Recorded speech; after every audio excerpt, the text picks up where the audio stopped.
इस बार बंदर को नहीं शेर को बैठाना है। बयान बहादुर नेता है। नहीं, आप मुस्कुराइए मत, एक नया वाला बयान है। पहले तो आपने सुना होगा वो रमेश भदौड़ी, प्रियंका गांधी के गाल, और फिर वो हिरनी की चाल, है ना, और प्रवेश वर्मा वो 1100 के नोट। अब एक नया बयान आया है, और वो बयान है आपके सुपरस्टार स्टार कैंपेनर रहे बृजभूषण शरण सिंह जी का। जी, सुना है आपने उनका वो बयान? कौन सा बयान? अब बंदर की एंट्री हो गई है, बंदर की। हैरान मत होइए, सुनिए। कहानी जरूर याद रखना है, इस बार बंदर को नहीं शेर को बैठाना है। इनके ऊपर वो महिला उत्पीड़न के आरोपों वाली बात नहीं करूंगा मैं अभी, लेकिन ये कह रहे हैं कि बंदर, मतलब चुनाव में कुछ भी चलेगा है। अमनतुल्लाह के खिलाफ चुनाव प्रचार कर रहे थे, एक को बंदर घोषित कर दिया, खुद को शेर घोषित कर दिया।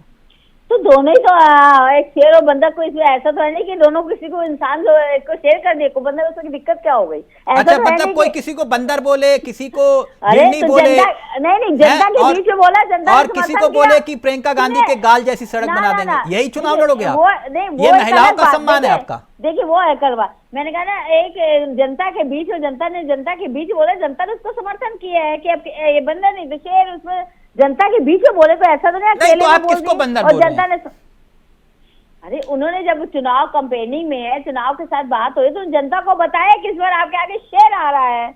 अच्छा, शेर आया टाइप का, मतलब खुद को बब्बर शेर घोषित कर दो अपने आप, है स्वयंभू बब्बर शेर। और बंदर में भी बुरा नहीं मानना चाहिए। अच्छा, बंदर में बुरा नहीं मानना चाहिए? बिल्कुल नहीं मानना चाहिए। क्यों मानना चाहिए? क्यों मानना चाहिए बताइए हमें? बंदर बुरा कि बंदर किसी कह दो, क्या बुरा मानना चाहिए उसमें? तो फिर तो प्रियंका गांधी के गाल वाली बात पे बुरा नहीं मानना चाहिए था।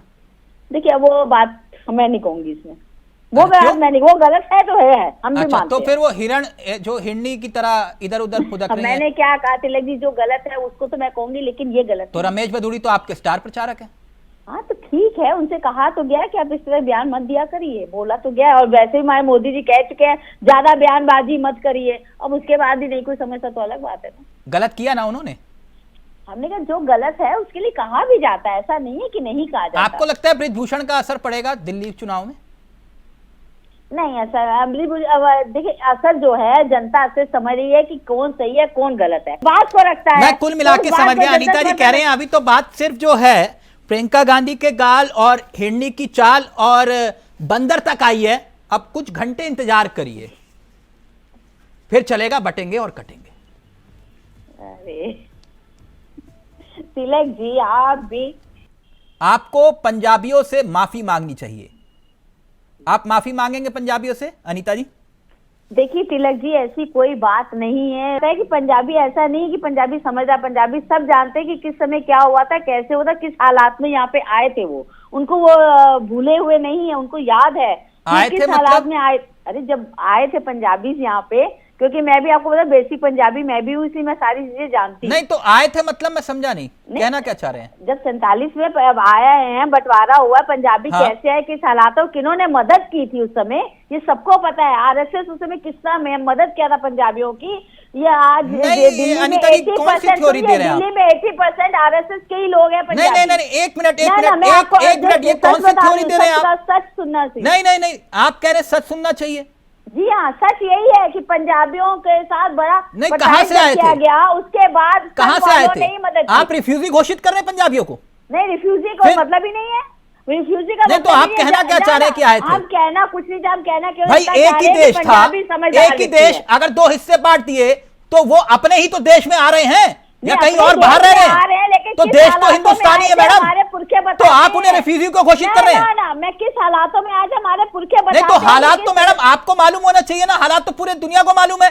तो फिर उस हालात में किसने मदद की थी? उस हालात किसने मदद की थी? आरएसएस ने मदद की थी। आरएसएस किसने मदद की थी?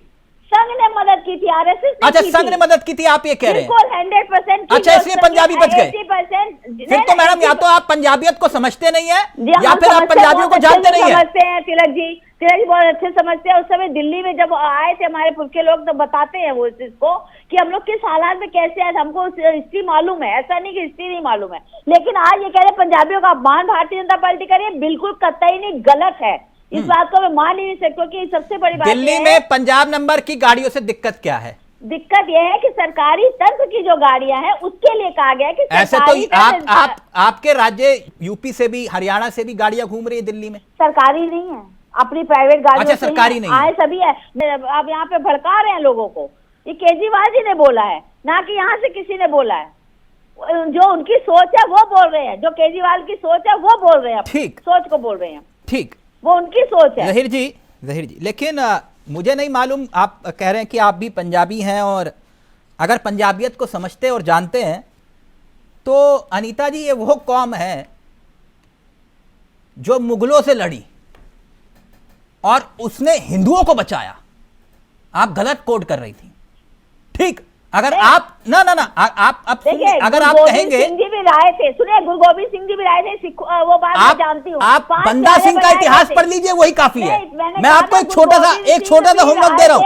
अगर आप गुरु गोविंद सिंह जी की तो बात मैं बाद में करूंगा, वो तो सच्चे बादशाह हैं, वो छोड़ दीजिए, वो छोड़ दीजिए, वो सच्चे बादशाह हैं, 10वीं पातशाही है, वो छोड़ दीजिए। मैं तो सिर्फ आपको ये कह रहा हूं कि बंदा सिंह का इतिहास पढ़ दीजिए, बहुत कुछ समझ में आ जाएगा। हाँ, बिल्कुल सही कह रहे हैं आप। तो मैं वही कह रहा हूं, तो इसलिए ये मत कहिए कि पंजाबी इसलिए बचे क्योंकि आरएसएस थी, है ना, ये आप गलत जो हालात की बता रही है। एक मिनट रुकिए, वरुण जी, पार्टी के साथ यही समस्या है। वरुण जी का, अनीता जी मेरा सवाल का जवाब दीजिए।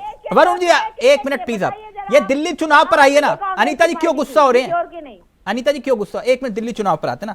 मैं ये कह रहा हूं कि जो ये नैरेटिव सेट कर रहे हैं, क्योंकि चुनाव नैरेटिव पे होता है, आप भी जानते हैं, ठीक।